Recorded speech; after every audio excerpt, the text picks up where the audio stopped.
MLA అయిన తర్వాత Bhimas Paradise తిరుపతికి రావాలని చెప్పి కోరగా నేను ఎమ్మెల్యే గారు ఏదో అర్జెంటుగా రమ్మంటా ఉన్నాడని చెప్పి నేను కార్ బుక్ చేసుకొని అక్కడికి వెళ్ళడం జరిగింది. రూమ్ నెంబర్ 109 జూలై 6వ తారీఖు రోజు నేను అక్కడికి వెళ్ళడం జరిగింది. అక్కడ ఎవరూ లేదు, ప్రశాంతంగా ఉండింది. ఎమ్మెల్యే గారు మాత్రమే రూమ్లో ఉన్నారు.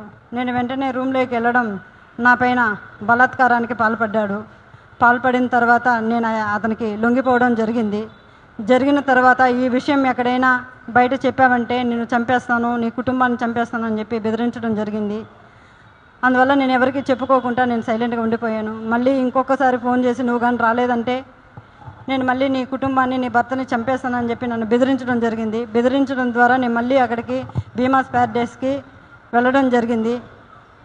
వెళ్ళిన తర్వాత నేను పూర్తిగా ఆయన్ని అవాయిడ్ చేస్తూ వచ్చాను. నేను అవాయిడ్ చేశానని తెలుసుకున్న అతను నాకు పదే సైకోలాగా నిమిషానికి ఒకసారి ఫోన్ చేయడం జరిగింది.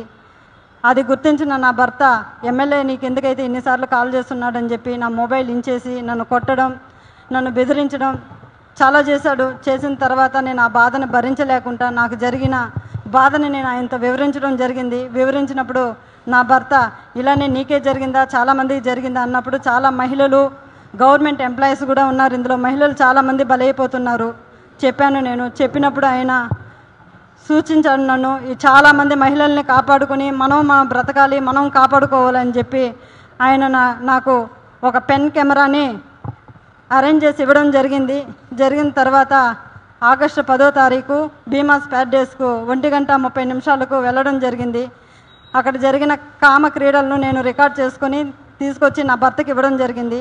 అటు తర్వాత నేను మంగళగిరి పార్టీ ఆఫీస్ గారికి, పెద్దబాబు గారికి, చిన్నబాబు గారికి ఇద్దరికి నేను తెలియజేయడం జరిగింది. వాళ్ళ ద్వారా మాకు పిలుపు వస్తుందని ఇన్ని రోజులు వెయిట్ చేశాము. తర్వాత ఈ విషయం ఆయన తెలుసుకొని నన్ను బ్లాక్మెయిల్కి గురి చేయడము, మా ఇంటి చుట్టూ 4-5 మందిని పంపించి నన్ను వెతకడం చేస్తున్నాడు. నాకు ప్రాణహాని ఉంది, ప్రాణ భయంతో నేను ఇక్కడికి రావడం జరిగింది. అంతేకాకుండా ఇలాంటి చీడ పురుగులు తెలుగుదేశం పార్టీలో ఉన్న రోజులు తెలుగుదేశం పార్టీకి మంచి పేరు రాదని చెప్పి బాబు గారికి తెలియజేస్తున్నాను. అయ్యా బాబుగారు, నేనేదో తెలుగుదేశం పార్టీని కించపరచాలని చెప్పో నేను ఇక్కడికి రాలేదు. అతని వల్ల నాకు ప్రాణహాని ఉంది, నన్ను నేను కాపాడుకోవాలని చెప్పి నేను ఇక్కడికి రావడం జరిగింది.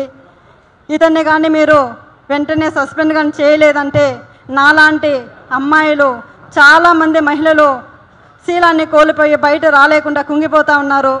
మీరు అది గుర్తించి అతన్ని వెంటనే సస్పెండ్ చేయాలని నేను మీకు కోరుకుంటున్నాను. అంతేకాక మీరు కానీ సస్పెండ్ చేయలేదు, నేను, నా భర్త, నా పిల్లలు ఆత్మహత్య చేసుకొని చనిపోతాము మంగళగిరి పార్టీ ఆఫీస్ ఎదురుగా అని చెప్పి నేను మిమ్మల్ని కోరుకుంటున్నాను. శరణు మహాప్రభు చంద్రబాబు నాయుడు గారు, మాకు మీరే దిక్కు శరణు బాబు అని కోరుకుంటున్నాను.